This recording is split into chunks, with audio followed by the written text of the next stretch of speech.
What is up, guys? Welcome back to a brand new reaction, and today we're watching 10 British bands who never cracked America. Now let's just get one thing out the way. The UK has produced some of the most legendary, most iconic, the GOATs of music ever. I mean, just to name a few, the Beatles, GOATs. Led Zeppelin, GOATs. Iron Maiden, GOATs. Black Sabbath, GOATs. Pink Floyd, GOATs. Queen, GOATs. Oh, don't forget the Rolling Stones. Like, bro, British bands have to be some of the most iconic bands ever. And that's why I love y'all. But these bands just never made it out of the UK. And I feel like that's okay. Like, legit, my entire career right now is based on being popular in the UK. Popular, I think. Yeah, you know, y'all like me, I guess. Y'all know me. Like. But, like, my career is based off of being known in the UK. So I feel like having success only in the UK is a very good thing. I'm very interested to watch this and see like if I've ever heard of any of these, because they were probably really popular, and like if you were really into that type of music, you probably heard of them. But I have a feeling most of these are gonna be like kind of before my time. I'm no stranger to like all the big iconic bands, so this video should be a lot of fun. If y'all are new to the channel, hit that subscribe button. We're trying to hit 100K. Once we do, I'm getting a UK themed tattoo. Drop a like on the video if you want to see more reactions like this, and these comments on your screen are the comment of the day. Shout out to these lovely people for going down below and leaving a comment on my last video. If you want to be commenting on the day on next video, all you gotta do is go down below and leave a comment. For this list, we're focusing on bands that never experienced continuous commercial success in America. Number 10, Supergrass. Hold on. What? How are they not considered successful in America? Bro, Alright is like one of the biggest songs ever. What the hell? For a British band to successfully cross over into America, it's crucial to capitalise upon the buzz. And for Oxford group Supergrass, well, they failed to expand beyond their native demographic. With their 1995 debut album I Should Coco, Supergrass briefly reached the #1 in the UK charts, and actually released 2 more albums by the end of the 90s. By that time though, music trends had changed significantly in the US, and well, Supergrass began to drift away, barely cracking the US Top 200 with 2002's Life on Other Planets. Sadly, it all ended with an internal Twitter beef. Huh? Number 9, Hold on, Manic. they split up because of Twitter beef? What the hell? During the late 70s and early I don't think 80s, I've heard of these. This band was far more than just a one-hit wonder in the UK. In fact, Madness would even influence the American band that would ultimately become No Doubt.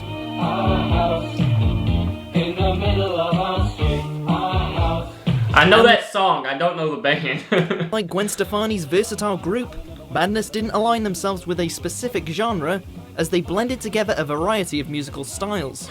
With that being said, Madness was, in fact, linked to skinheads in their early days, which perhaps negatively affected larger-scale opportunities. Usually, you know, having association with skinheads isn't too good of a business plan right there. Like, you need to fire whoever's in marketing because skinheads ain't the route. God dang. Regardless, the UK band experienced great success during their initial 10-year run, but never once did one of their acclaimed albums crack the US Top 100 chart. Number 8, Take That. I guess for me to give up.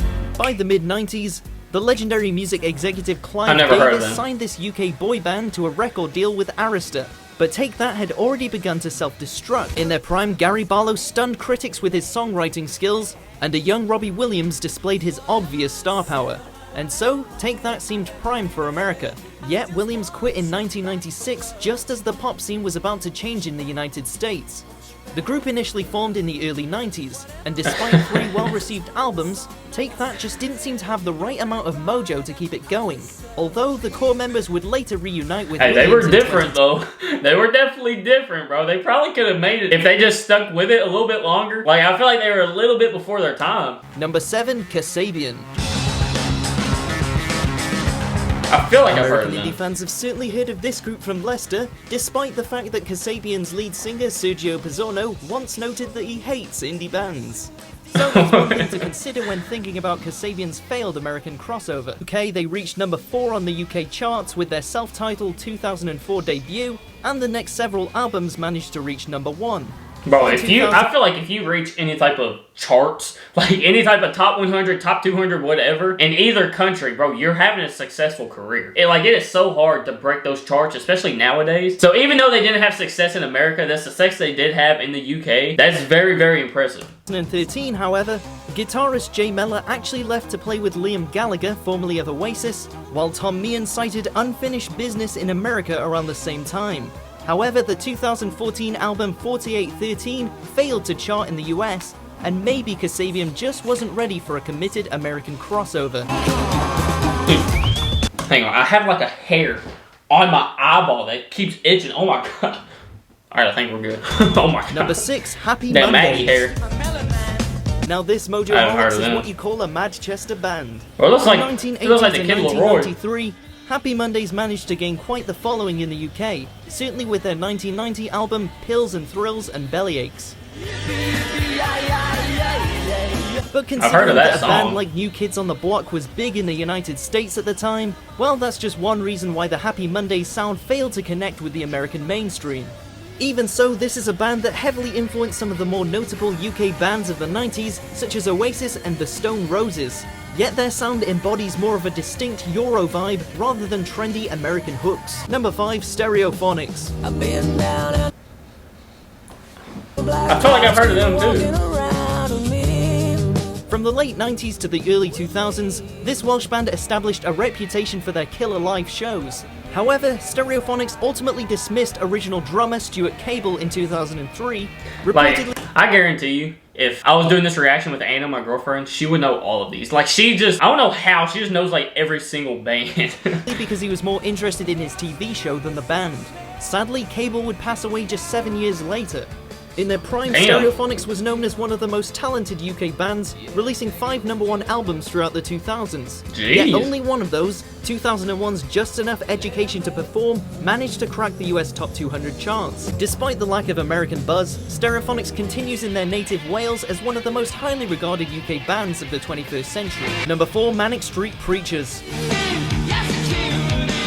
Like many overly ambitious rock bands, this Wales group infamously hyped up their 1992 debut album, Generation Terrorists, and, well, failed to crack the top 10 in the UK charts.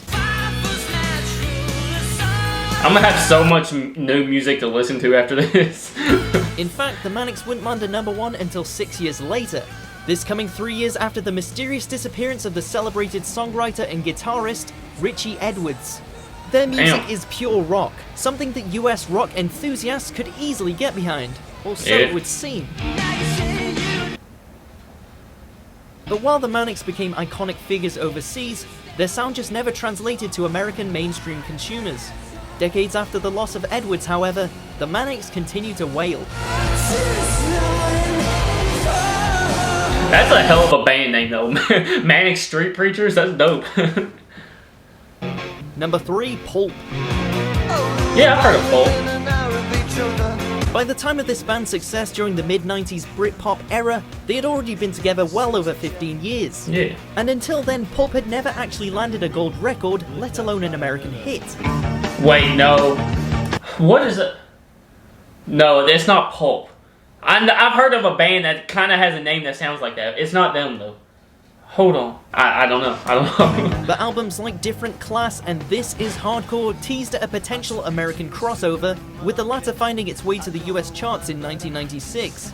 At this time though, reported drug use and internal scuffling shook up the band, and Pulp's final album was ultimately released in the early fall of 2001, peaking at number 6 in the UK charts. For a brief time, this group was on par with the likes of Oasis, but like the Gallaghers, Pulp just couldn't manage to keep the unit together. Number 2, The Jam. Fronted by the multi-talented Paul Weller, a man known for his distinct British compositions, this band came, saw and conquered during their decade-long existence. Well, at least in the UK. Aesthetically, The Jam preceded punk, and they called it quits just as the new wave took off in the early 80s. In between, they released 6 acclaimed studio albums, with the last 5 climbing the UK charts. Truth be told, The Jam had somewhat of a steady presence in the US charts during their run, but despite their stylized look and obvious talent, the party ended with the 1982 release, The Gift. And just like that, The The Jam was gone before Americans could catch on. I'm sorry. In that video, this is how he's playing the guitar. Can you imagine being in a band and be like, alright, we just made this hit. This is a hit song. Let's go make a music video to it. And you just get dressed up and you're buttoned up all the way up to your neck and you're standing there like this. There's reasons why people choose to sing and like play instruments than dance. Number 1, the Stone Roses. I've heard of the Stone Roses. If you're even vaguely familiar with the bravado and attitude of Oasis, well, let's just say the Gallagher brothers were inspired by the Stone Roses. Yeah. This is a band that once said America doesn't deserve us yet. Damn. While they may have been right, the Stone Roses didn't seem in a hurry to record consistent music after the renowned 1989 debut. Yeah, I've heard this. Bro, he's a chicken? What the hell?